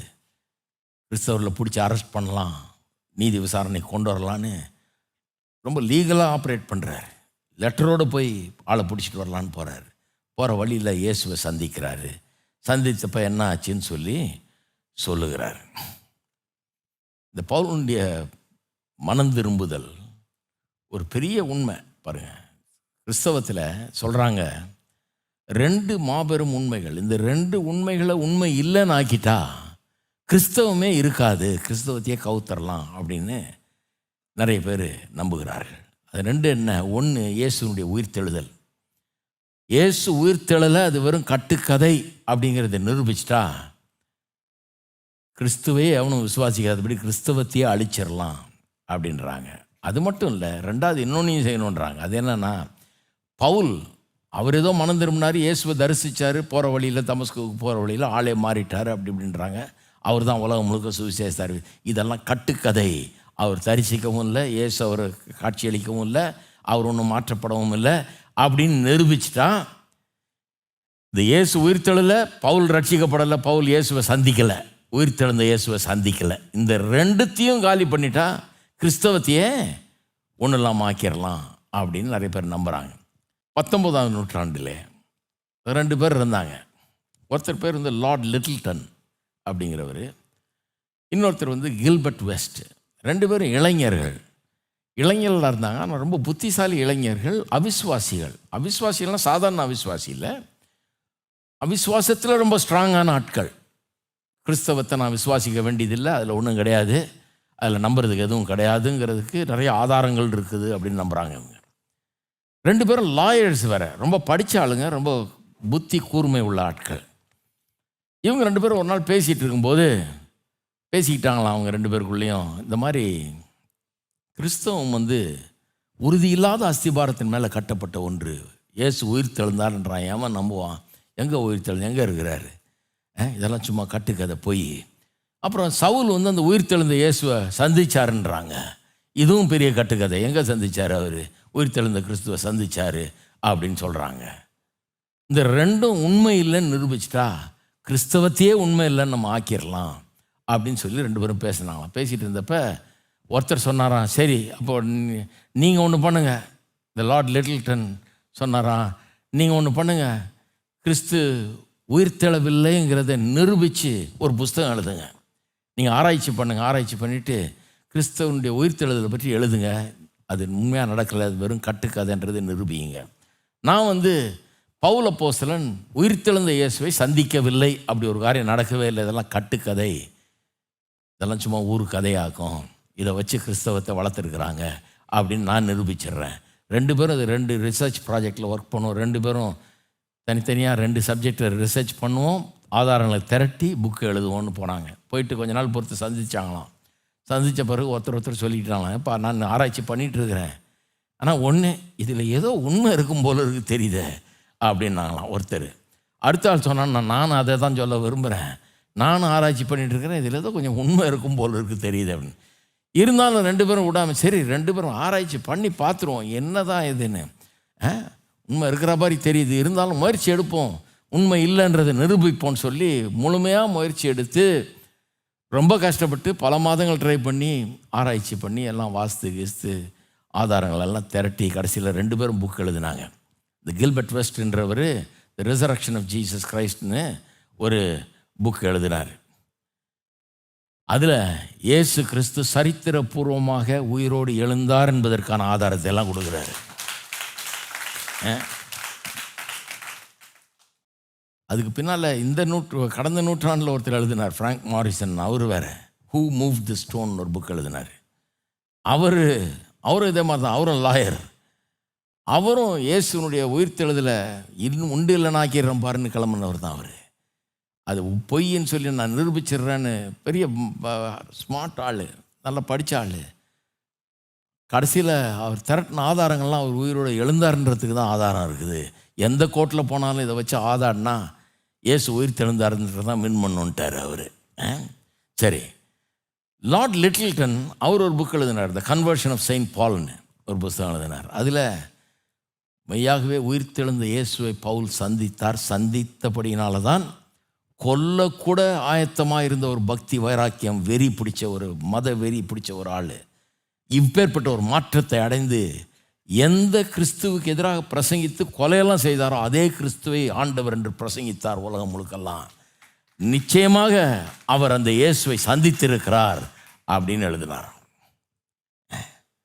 அப்போ 2 பேருடைய முயற்சியும் தோல்வி. வேறு யாரும் முயற்சி எடுக்கிறதுனா எடுக்கலாம், டைம் தான் வேஸ்ட். ஆனால் கிறிஸ்தவர்கள் கட்டுக்கதை கட்டுறாங்க இயேசு உயிர் தெழுந்தாருன்னு. கிறிஸ்தவர்கள் பவுல் இயேசுவை சந்தித்தார், உயிர் தெழுந்த கிறிஸ்துவை பார்த்தாராக்கும் கண்ணால் அப்படின்னு கட்டுக்கதையை கட்டி அந்த கட்டுக்கதையை வச்சு ஒரு பெரிய மதத்தையே உண்டாக்கிட்டாங்க அப்படின்னு சொல்கிறது மகா பெரிய பொய், நியாயம் இல்லை அப்படின்னு 2 பேரும் எழுதிட்டாங்க. சரி, கடைசியாக இயேசு அவருக்கு என்ன செய்தார்னு சொல்கிறார். அவருக்கு இட்ட கட்டளை 3 காரியம் சொன்னேன் இல்லையா? பவுலுடைய அந்த பேச்சில் 3 காரியம் இருக்குது. 1, தன்னுடைய யூத பின்னணி பார்த்துட்டோம். 2வது தன்னுடைய மனம் திரும்புதல், அதையும் சொல்லிட்டாரு. 3வது இயேசு அவர்கிட்ட கட்டளை. வாசிக்கிறேன் 17ஆம் வசனத்திலிருந்து 21ஆம் வசனம் வரை. பின்பு நான் எருசலேமுக்கு திரும்பி வந்து தேவாலயத்திலே ஜெபம் பண்ணி கொண்டிருக்கையில் ஞான திருஷ்டி அடைந்து அவரை தரிசித்தேன். அவர் என்னை நோக்கி, அதாவது எப்போ சொல்கிறாரு, தமஸ்குவில் ரட்சிக்கப்பட்ட பிறகு, அதன் பிறகு முறையாக ரட்சிக்கப்பட்டவனாக எருசலேமுக்கு வர்றாரு. இந்த விசிட் அப்போ இல்லை, முறை பல வருஷங்களுக்கு முன்னால் ரட்சிக்கப்பட்ட உடனே எருசலேமுக்கு திரும்பி வர்றாரு. அங்கேருந்து போனப்போ கொல்றவனா போனார், போய் ஆளுகளை பிடிச்சிட்டு வரணும்னு போனார். திரும்பி வர்றப்ப ரட்சிக்கப்பட்டு வர்றாரு. அதை பற்றி சொல்கிறாரு. வந்தப்ப தேவாலயத்தில் ஜெபம் பண்ணி கொண்டிருக்கையில் ஞான திருஷ்டி அடைந்து அவரை தரிசித்தேன். அவர் என்னை நோக்கி, நீ என்னை குறித்து சொல்லும் சாட்சியை இவர்கள் ஏற்றுக்கொள்ள மாட்டார்கள், ஆதலால் நீ தாமதம் பண்ணாமல் சீக்கிரமாக எருசலேமை விட்டு புறப்பட்டு போ என்றார். அதற்கு நான், ஆண்டவரே, உம்மிடத்தில் விசுவாசமாக இருக்கிறவர்களை நான் காவலில் வைத்து ஜபாலயங்களில் அடித்ததையும் உம்முடைய சாட்சியாகிய ஸ்தேவானுடைய ரத்தம் சிந்தப்படுகிற போது நானும் அருகே நின்று அவனை கொலை செய்வதற்கு சம்மதித்து அவனை கொலை செய்தவர்களின் வஸ்திரங்களை காத்து கொண்டிருந்ததையும் இவர்கள் அறிந்திருக்கிறார்களே. ஆண்டவர் சொல்கிறார், போயிடுப்பா இங்கேருந்து, உன் சாட்சியை ஏற்றுக்கொள்ள மாட்டார்கள், நீ இங்கேருந்து போயிடுன்றாரு. சொல்கிறார், இல்லை ஆண்டவரே, நான் இங்கே கிறிஸ்துவை எதிர்த்தவன், நான் கிறிஸ்தவ சபைகளை அடித்தவன், நான் சேவான் கொல்லும்போது நான் பின்னால் நின்று நான் தான் எல்லாருடைய உடைமைகளையும் வச்சிட்டு இருந்தேன், இதெல்லாம் இவங்களுக்கு தெரியும், அதனால் நான் சொல்கிற சாட்சி ரொம்ப பெருசாக எடுபடும், இங்கே நம்புவாங்க நான் இன்னைக்கு கிறிஸ்துவ விசுவாசிக்கிறேன்னு சொன்னான் அப்படிங்கிறார். அதற்கு அவர் 21, நீ போ, நான் உன்னை தூரமாய் புறஜாதிகளிலே அனுப்புவேன் என்று சொன்னார். நல்லா கவனிங்க, கர்த்தர் இவரை உயிரோடு வச்சிருக்கிறதுக்கு பிரயாசப்படுறார். அப்போ கர்த்தர் போகணும், இருக்கணும், அதுதான் நல்லது. சில ஆளுங்க இருக்கிறாங்க, நான் அவங்களே கொண்டு போய் தலையை கொடுப்பேன், கொஞ்சம் தயவுசெய்து என்ன கொஞ்சம் கொலை பண்ணுங்க, நான் கர்த்தருக்கு ரத்த சாட்சியாக மாறிக்கிறேன். என்ன அவசரங்க இப்போது? கர்த்தர் என்னை இருக்க சொல்கிறார், உயிரோடு இருக்கிறது ரொம்ப முக்கியம். இன்றைக்கோ நாளைக்கோ கர்த்தர் எடுத்துக்கிட்டாலும் இல்லை, இன்றைக்கி நான் கிடையாது, நாளைக்கும் கிடையாது, இருக்க சொல்கிறார் கர்த்தர். அவசியப்படுது ஆள், ரொம்ப ஒன்றும் அர்ஜென்ட்டு கிடையாது. அங்கே யாரும் உங்களை ஒன்றும் கைத்தட்டி வரவேற்றுக்கிட்டல. இந்த இந்த மென்டாலிட்டி வந்துடுது பாருங்கள், ரத்த சாட்சி காம்ப்ளெக்ஸ் நிறைய பேருக்கு. நான் ரத்த சாட்சி, எத்தனை பேர் ரத்த சாட்சியாக மாதிரி ஆயத்தமாக இருக்கிறீர்கள்? ஒன்றால் யார் இங்கே கொலை பண்ணுறதுக்கு ரெடியாக இருக்கிறா? யாரும் இல்லை. ஒரு சுதந்திரமான தேசத்தில் வாழுகிறோம், யாரும் நம்மளை கொலை பண்ண போகிறதில்ல. யாரும் மிஞ்சி போனால் தினோடு கல் எடுத்து எதை அடிப்பாங்க, அவ்வளோதானே ஒழிய வேறு ஒன்றும் நடக்காது. இல்லைன்னா யாராவது திட்டுவாங்க, அவ்வளோதான், அது சகிச்சுட்டு போக வேண்டியதுதான். அதனால் ரத்த சாட்சி காம்ப்ளெக்ஸ் தேவையில்லை. அப்படி ரத்த சாட்சியாக மறிக்க ஒரு காலம் வந்தால் சரி, அப்போ பார்த்துக்கலாம். ஆண்டவர் நம்ம காமிப்பார். அதை காமிச்சா அதுக்கும் ரெடியாக இருப்போம். ஏன்னா மறிக்கிறது ஒரு பெரிய இது இல்லை. மறிக்கிறதுனா சாவு எனக்கு ஆதாயம்ன்றார் பவுல். ஆதாயம்னா நான் செத்தனா நேரம் ஆண்டவர்கிட்ட போகிறேன்ப்பா, அதுக்கு ஏன் நான் தயங்குறேன், ரெடின்றாரு. ஆனால் நான் இருக்க போகிறேன்றார். அதே வசனத்தில் சொல்கிறார், நான் இருக்க போகிறேன். ஏன் நான் இருந்தால் உங்களுக்கு நல்லது, உங்களுக்கு போதிக்கலாம், உங்களை நடத்தலாம், அதனால் நான் இருக்க போகிறேன் அப்படிங்கிறாரு. அப்போ கர்த்தர் போன்றார், கிளம்புன்றார். ஏன்னா அப்போ இன்னும் ஊழியமாக ஆரம்பிக்கல அவர். அப்போ தான் பிரசங்கம் பண்ண ஆரம்பிச்சிருக்காரு. தமஸ்கூவில் கொஞ்சம் பண்ணார், இப்போ இங்கே வந்திருக்காரு. இனிமேல் நிறைய இடத்துக்கு போக வேண்டியது இருக்குது. இன்னும் 3 மிஷினரி பயணங்கள், பல ஊர்களில் சபைகளை ஸ்தாபிக்கணும், எல்லாம் பண்ணணும், பெரிய வேலையை வச்சுருக்காரு. அதனால் கிளம்பி போப்பான்றார். இங்கே இருக்காத, இன்னும் கொண்டுடுவானுங்க, இவனை ஏற்றுக்கொள்ள மாட்டானுங்க, உன்னை கொண்டுவாங்கன்னு சொல்லிட்டு போன்னு சொல்கிறாரு. அதில் சொல்லும்போது என்ன சொல்கிறாரு, நீ போ, நான் உன்னை தூரமாய் புறஜாதிகளிடத்திலே அனுப்புவேன். நல்லா கவனிங்க, இதை சொன்ன உடனே ரெஸ்பான்ஸ் பாருங்கள். இந்த 22ஆம் வசனத்தோடு நீங்கள் நிறுத்த போகிறேன், அப்புறம் அடுத்த வாரம் தொடருவோம். இந்த வார்த்தை வரைக்கும் அவனுக்கு செவி கொடுத்தார்கள். இவ்வளோ நேரம் சைலண்டாக நின்று கேட்டிருந்தாலாம். எபிரேய மொழியில் அழகாக பேசுகிறாரு, பிரமாதமாக நியாயங்களை எடுத்து வைக்கிறாரு, கேட்டுட்டு இருக்கிறான். இவர் எவ்வளோ நல்ல யூதன், அது இதுன்னு யூத மார்க்கத்தின் பெருமையெல்லாம் பேசினார். சைலண்டாக கேட்டுட்டு இருந்தாங்க. என்னைக்கு புறஜாதிகளிடத்தில் அனுப்புவேன்னு சொன்னார், இந்த புறஜாதின்னு வார்த்தையை சொன்னாரோ உடனே என்னாச்சு பாருங்கள். இந்த வார்த்தை வரைக்கும், எந்த வார்த்தை வரைக்கும், புறஜாதின்ற வார்த்தை வரைக்கும் அவனுக்கு செவி கொடுத்தார்கள். அந்த வார்த்தையை சொல்கிற வரைக்கும் கேட்டுட்டு இருந்தாங்க. பின்பு இப்படிப்பட்டவனை பூமியிலிருந்து அகற்ற வேண்டும், இவன் உயிரோடு இருந்து நியாயம் அல்லவென்று மிகுந்த சத்தமிட்டு சொன்னார்கள். பேச்சை நிறுத்தியான்ட்டாங்க. இவனை பூமியிலேருந்து அகற்ற வேண்டும், இந்த ஆளை கொல்லணும். ஏன் அந்த வார்த்தையில் என்னங்க, புறஜாதின்ற ஒரு வார்த்தையில் என்ன ஆயிடுச்சு? இப்போ என்ன ஆயிடுச்சுன்னா, யூதர்களுடைய நம்பிக்கை என்ன ஆயிடுச்சு, அவங்க யூதர்கள் அந்த தேவன் அவர்களுக்கு வெளிப்படுத்தின காரியங்களே தப்பாக நினச்சிட்டாங்க பாருங்கள். அவன் என்ன நினச்சிட்டான், ரட்சிப்புங்கிறது யூதருக்கு மட்டுமே, புறஜாதியாருக்கு ரட்சிப்பு வரவே முடியாது. கடவுள் புறஜாதியாரை ரட்சிப்புக்காக உண்டாக்கலை, நரகத்தில் எரிகிறதற்கு விறகு கட்ட தேவைப்படுது. ஆகவே தான் புறஜாதியாரெல்லாம் உண்டாக்குனார். பரலோகத்தில் யூதர்களெல்லாம் கொண்டு போய் வைப்பார், புறஜாதியாரெல்லாம் நரகத்தில் கொண்டு போய் எரிப்பார். விறகு கட்டையாக தான் பிறந்திருக்கிறான் இவன் அப்படின்னு போதிச்சார்கள் யூதர்கள். அப்படிப்பட்ட ஒரு மிஸ் அண்டர்ஸ்டாண்டிங். ஆனால் உண்மை என்னன்னா, யூதர்களை ஏன் கர்த்தர் தனிப்பட்ட முறையில் தெரிந்து கொண்டு அவர்களை மகனே அழைச்சி அவங்களை ஆசீர்வதித்து அவங்களுக்கு அன்பு காட்டி எல்லாம் பண்ணார். இவங்களை விசேஷமாக ஆசீர்வதித்து இவங்களை ஒரு அட்ராக்ஷன் ஆக்கி உலகத்துக்கு இவர்களை உயர்த்தி காமிச்சு இவர்களை ஒளி விட்டு பிரகாசிக்க செய்து, எழும்பி பிரகாசி உன் ஒளி வந்தது, ஜாதிகள் உன்னிடத்தில் வருவார்கள்னு அவங்களுக்கு சொல்லி இவங்க மூலமாக எல்லா ஜாதி ஜனங்களையும் ஜீவன் உள்ள தேவனிடத்தில் இழுக்க வேணும்னு சொல்லி தான் இவங்களை ஆசீர்வதித்தார். டோட்டலாக மிஸ் பண்ணிட்டாங்க. புறஜாதி விறகு கட்ட நரகத்துக்கு அப்படிங்கிற மாதிரி நினச்சிட்டாங்க நம்மளையெல்லாம்.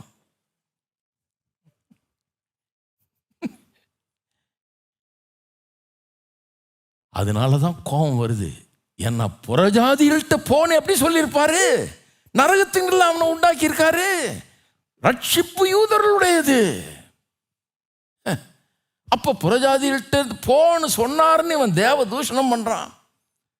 அப்படி எப்படி சொல்லியிருப்பார்? சொல்லியிருக்கவே மாட்டார். எங்களுக்கு தெரிஞ்ச ஆண்டவர் அப்படி சொல்லியிருக்க மாட்டார். புறஜாதிக்கு போய் உன்னை ரட்சிப்பை போதிக்க சொன்னாரா? உன்னை புறஜாதியாரெல்லாம் உள்ளே கொண்டாட சொன்னாரா? அதுவும் விருத்த சேதனம் இல்லாமல் கொண்டாடுவியா? நியாயப்பிரமாணத்தை அனுசரிக்காமல் கொண்டாடுவியா? ஆபிரகாமின் ஆசீர்வாதங்களா, ஆபிரகாமினுடைய அந்த விருத்த சேதனம் இல்லாமல் அவன் ஆசீர்வதிக்கப்பட முடியுமா? யூதன் ஆகாமல் ஒருத்தன் ரட்சிக்கப்பட முடியுமா? அவன் வர்றதுனா வரட்டும், ஆனால் யூதன் ஆகணுமே முதல்ல. அவங்க லாஜிக் அப்படி இருக்கு. புறஜாதியில் போய் ஒன்று கொண்டாட சொன்னார். அப்போ புறஜாதிகள்லாம் உள்ள தேவாலயத்துக்குள்ளே நாங்கள் அனுமதிக்கிறது இல்லை அவங்கள.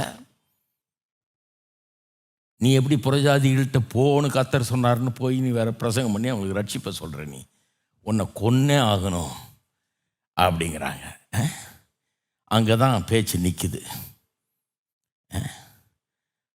அந்த சேனாதிபதிக்கு வழங்கல என்ன நடக்குதுன்னு. ஏன்னா இவர் எபிரேய பாஷையில் பேசினார், இவர் பேசினது பாதி அவனுக்கு வழங்கியிருக்காது. ஜனங்களுக்கு இந்த சேனாதிபதி என்ன கேட்குறாருன்னு வழங்காது. எல்லாம் பாஷை தகராறு வேறு. அவன் கிரேக்கு மொழியில் பேசுகிறான், அவங்க எபிரேய மொழியில் பேசுகிறாங்க. எல்லாருக்கும் கொஞ்சம் கொஞ்சம் எல்லாம் தெரியும், சுத்தமாக தெரியாது மீதியெல்லாம். என்ன நடக்குதுன்னே தெரியல, என்ன நடந்ததுன்னு கண்டுபிடிக்க முடியாமல் சரி இவரை கட்டி உள்ளே கொண்டு போங்க விசாரிப்போம் அப்படின்னு சொல்லி அவரை உள்ளே கொண்டு போயிட்டாங்க. உள்ளே கொண்டு போய் பிறகு விசாரித்து அதுக்கப்புறம் அந்த விசாரணை பல இடங்களுக்கு அவரை கொண்டு போகிறது. ஏன் அவ்வளோ கோபம்? புறஜாதியார்னு சொன்னோன்னே ஏன் அவ்வளோ கோபம்? ஏன் அவ்வளோ கோபம்னா, நீங்கள் யூதராக இருந்தாலும் என்ன பவுலுடைய பிரசங்கம் என்ன, சுவிசேஷம்னா நீ யூதனா, நீ யூதனாக இருக்கிறதுனால ஆண்டவர்கிட்ட வர முடியாது, அதனால் ரட்சிக்கப்பட முடியாது. நீ ஆபிரகாமுடைய பிள்ளைன்றதுனால ரட்சிக்கப்பட முடியாது. இயேசு கிறிஸ்து மூலமாக தான் வந்து ரட்சிக்கப்பட முடியும். நீ கிரேக்கனா புறஜாதியானா, நீ கிரேக்கனோ புறஜாதின்றதுனால பெரிய ஞானின்றதுனால வந்துட முடியாது. இயேசு கிறிஸ்துவின் மூலமாக தான் நீ வர முடியும். நீ ஜப்பான்காரனா, இயேசு கிறிஸ்துவின் மூலமாக தான் வர முடியும். நீ இங்கிலீஷ்காரனா, இயேசுவின் மூலமாக தான் வர முடியும். நீ இந்தியனா, நீ எந்த ஜாதி குலம் கோத்திரத்தை சேர்ந்தவனாலும் இயேசு கிறிஸ்துவின் மூலமாக தான் வர முடியும்.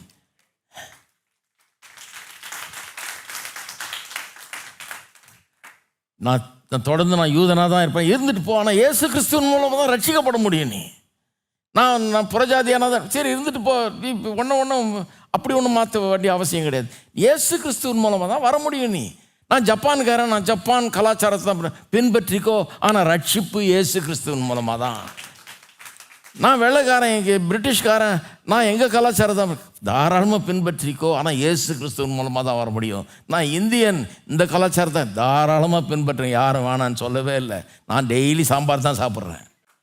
அதை காட்டிலும் ஒரு உயர்ந்த உணவு உலகத்திலே கிடையாதுன்னு நினைக்கிறேன் நான். சாம்பார் சாதம் என்ன அருமை, கேட்குறதுக்கே நல்லா இருக்குது. ஆனால் ரட்சிப்பு இயேசுவின் மூலமாக தான். ஒருத்தன் பிரெட் பட்டர் ஜாம் தான் சாப்பிடுவேன்னு சாப்பிட்டு போ, எனக்கு பிடிக்காது, நோயாளி சாப்பிட்றதுன்னு நினைக்கிறேன் நான். எனக்கு அது ஆகாது. நான் சாம்பார் ரசம் அதான் சாப்பிடுவேன். இதில் வித்தியாசம் இருக்கலாம், உங்களை யாரும் அதில் மாற சொல்லலை. கிறிஸ்துவின் மூலமாக தான் ரட்சிப்பு. இதனால தான் கிறிஸ்தவம் வளர்ந்தது உலகம் முழுக்க. இன்னைக்கு ஏன் வளர்ந்ததுன்னா, யாரையும் அவன் கிரேக்கனாக இருக்கிறதுலேருந்து அவனை மாற்ற முயற்சிக்கல, யூதனாக இருக்கிறவனை மாற்ற முயற்சிக்கல, வெள்ளைக்காரனை மாற்ற முயற்சிக்கல, இந்தியனை மாற்ற முயற்சிக்கல. நீ அப்படியே இருந்துக்கப்பா, ஆனால் இயேசு கிறிஸ்துவின் மூலமாக ஆண்டவர்கிட்ட வா. நீ இந்திய முறைப்படியே சட்டையை மாட்டிக்க, இந்திய முறைப்படியே சாப்பிட்டுக்க, நீ இந்திய முறைப்படியே எல்லாம் பண்ணிக்க, ஆனால் இயேசு கிறிஸ்துவின் மூலமாக தான் ரட்சிப்புன்னு சொன்னதுனால தான் இன்னைக்கு உலகம் முழுக்க இயேசுவை விசுவாசிக்கிறவர்கள் உண்டாயிருக்கிறார்கள். இது ஒரு குலத்துக்கு ஒரு தெய்வம் அப்படிங்கிறது தான் அந்த காலத்திலேருந்து எல்லாருக்கும் இருந்த ஒரு இது. அதே மாதிரி தான் யூதர் லாக்க பார்த்தாங்க, எங்கள் குலத்துக்கு ஒரு தெய்வம், உனக்கு கிடையாது போ அப்படின்னாங்க. இயேசு என்ன சொல்கிறார், உலகம் முழுவதும் சென்று சகல ஜாதிகளுக்கு சுவிசேஷத்தை பிரசங்கியுங்கள், அவர்களை சீஷராக்குங்கன்றாரு. இது குலதெய்வம் கிடையாது, ஒரு குலத்துக்கு ஒரு தெய்வம் கிடையாது, ஒரே குலம்தான். மனு வர்க்கம்ங்கிறது ஒரே ஒரு குலம்தான், ஒருவனே தேவன். அந்த தேவன் ஆண்டவராகி இயேசு கிறிஸ்துவின் மூலமாக தன்னை வெளிப்படுத்தி இருக்கிறார். எல்லாரும் எழுந்து நிற்போம். பரலோக பிதாவே, உம்மை துதிக்கிறோம், ஸ்தோத்திரிக்கிறோம். இந்த அற்புதமான சத்தியத்துக்காக உமக்கு ஸ்தோத்திரங்கள். உள்ளங்களோடு பேசினபடி ஆளுமுக்கு ஸ்தோத்திரம். விசுவிசேஷத்தை குறித்து நாங்கள் மேன்மை பாராட்டுகிறோம் கர்த்தாவே. இதனுடைய அருமையை மேன்மையை உணர எங்களுக்கு கிருபை செய்வீராக கர்த்தாவே. எங்கேயோ வாழ்ந்து கொண்டிருந்த எங்களை உம்முடைய சுவிசேஷத்தை எங்களுக்கு அனுப்பி வைத்தீர். பவுல் அப்போஸ்தலன் போன்றவர்கள் உலகம் எங்கும் போய் பிரசங்கித்து கர்த்தாவே, அதன் மூலமாக அது இங்கே வரைக்கும் வந்து சேர்ந்துருக்கிறது. எங்களுடைய பட்டணத்துக்கு வந்திருக்கிறது, எங்களுக்கு ஊருக்கு வந்திருக்குது. பல்வேறு ஆட்கள் மூலமாக எங்களை வந்து எட்டி பிடித்திருக்கிறது. எங்கள் குடும்பங்களை நீர் ரட்சித்திருக்கிறீர். தலைமுறை தலைமுறையாக உங்களுடைய ரட்சிப்பை அனுபவிக்கும்படியாக இந்த பாக்கியத்தை எங்களுக்கு தந்திருக்கிறீர். காமுக்கு ஸ்தோத்திரம். இவ்வளவா எங்களை நேசிக்கிறீர் என்பதை நாங்கள் உணர்ந்து பார்க்குறோம் கர்த்தாவே. இந்த சுவிசேஷத்தை உலகமெங்கும் அறிவிக்க எங்களுக்கு உதவி செய்வீராக. அதற்குரிய ஊக்கத்தை தருவீராக, ஒரு தரிசனத்தை தருவீராக. ஒவ்வொருவரையும் நேசிக்கிறீர், உலகத்தின் அத்தனை பேரையும் நேசிக்கிறீர், மக்கள் எல்லாரையும் நேசிக்கிறீர். அவள் எந்த ஜாதி ஜனம் கோத்திரம், எந்த ஊரார், எந்த பாஷைக்காரராக இருந்தாலும் ஒவ்வொருவரையும் நேசிக்கிறீர். ரட்சிப்பு இயேசு கிறிஸ்துவின் மூலமாக எல்லாருக்கும் உண்டு என்கிறது தான் இந்த கிறிஸ்தவ நற்செய்தி. அதை அறிவிக்க எங்களுக்கு உதவி செய்வீராக. உமக்கு எல்லா கனமையும் துதி ஸ்தோத்திரங்களை எடுக்கிறோம். ஆண்டவராய் இயேசுவின் நாமத்திலே ஜெபிக்கிறோம். ஆமென்.